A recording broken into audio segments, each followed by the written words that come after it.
know, someone wants to take too many solos or wants to run the show. I'm not going to go any further on that. Okay, I got it. What about the travel? Let me tell you an amusing incident. We were in a festival in Sacramento, and we were playing in a venue down by the waters. Actually, it's an old river boat, and in its ballroom, it's moored. Its ballroom was a venue. So we were just setting up and about to play the first tune, and this beautiful young girl comes running up, runs up on the stage, flings her arms around me, and says, "Hi, Uncle Jerry."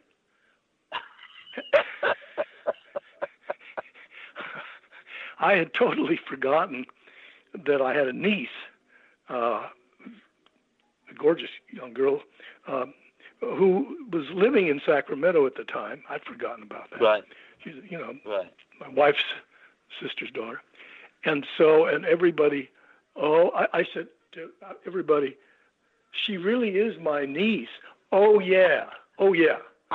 So each set thereafter, we do about 3 sets a day for 3 days at one of these things. A group of ladies sitting over in the audience would stand up and say, "Hi, Uncle Jerry."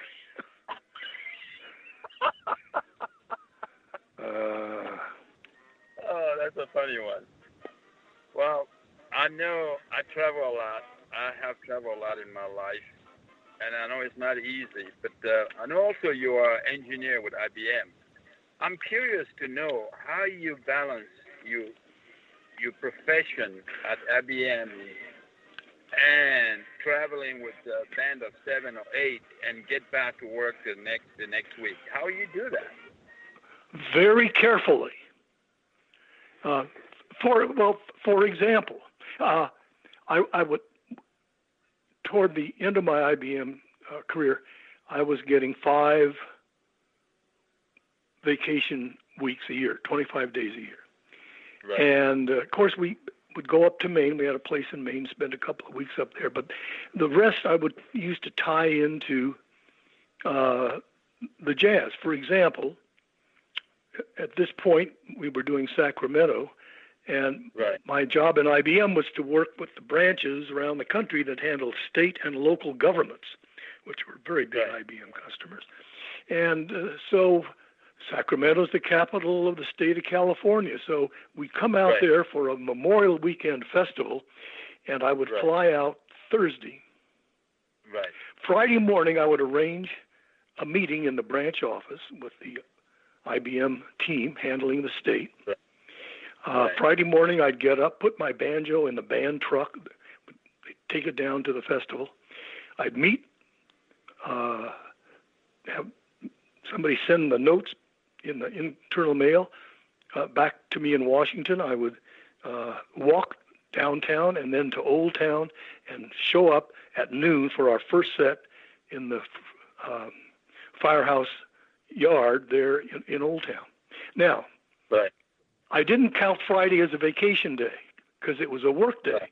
I didn't charge IBM for the trip because the festival paid for the trip. Right. But that way I could do that festival and take no vacation days. Ah, interesting. See? And how about if we listen to one of your favorite again a little bit, because that gives us a little bit more time to breathe and listen to good jazz.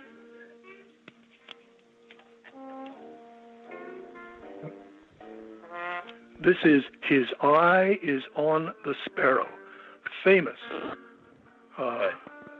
black hymn.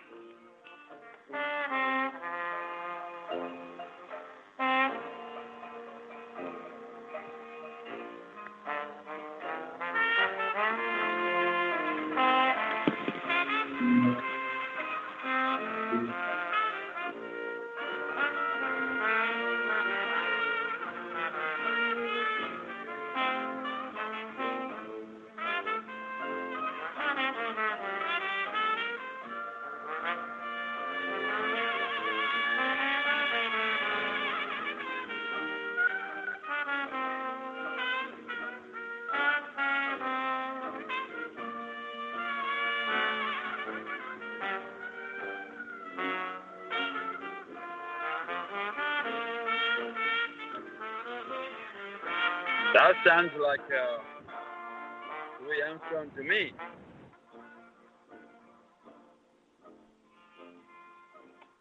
Jerry. Isn't that pretty? That's pretty. Just Now, so gentle. that's so gentle. Now, if somebody go out there and then after playing 30 plus years jazz, just pick one of your favorite songs. Which one would that be? Generally, it's the one I'm listening to now. I mean, all right, save that one for our closing time.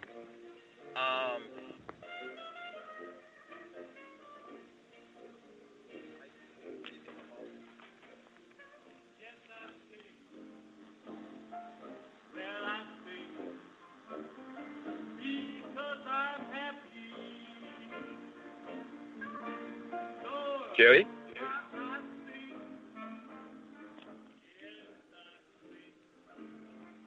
Jerry?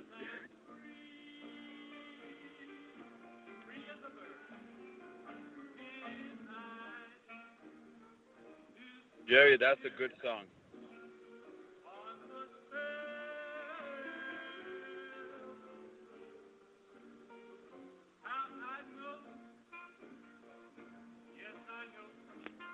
yeah, so that's the trombone player singing. Right. He was a chemical engineer. The trumpet, cornet player, an architect. The clarinet player worked for the National Security Agency. Right. You know, we all did different things and this was a hobby. Right.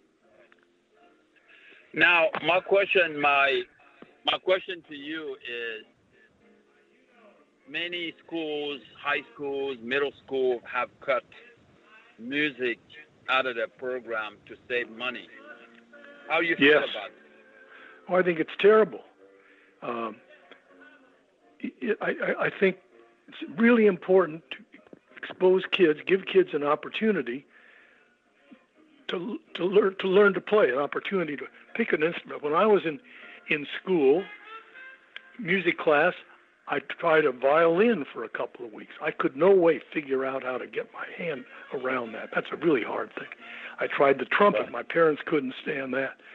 So I just said, well, I'll just play the ukulele, which my dad taught me to play. But I think it's really important that there's an opportunity for kids to express their musical interest. Of course, I took piano lessons, but that didn't last very long. All right, for the public, for the rest, for closing the program, play your favorite one. Put it loud for a minute so we can close the program.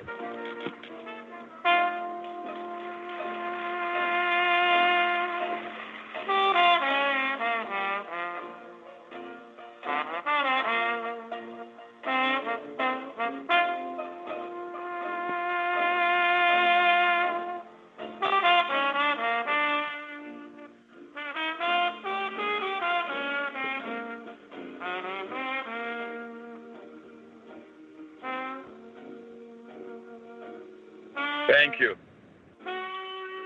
All righty. Thank you so much, Jerry. I enjoy that. And that's going to stay for eternity for the next generation to listen to. Sacred Radio, our guest today was Jerry ADDICOTT, the man in charge of the band called Second Wind Jazz Band. Yeah. Okay. Thank you. Bye-bye.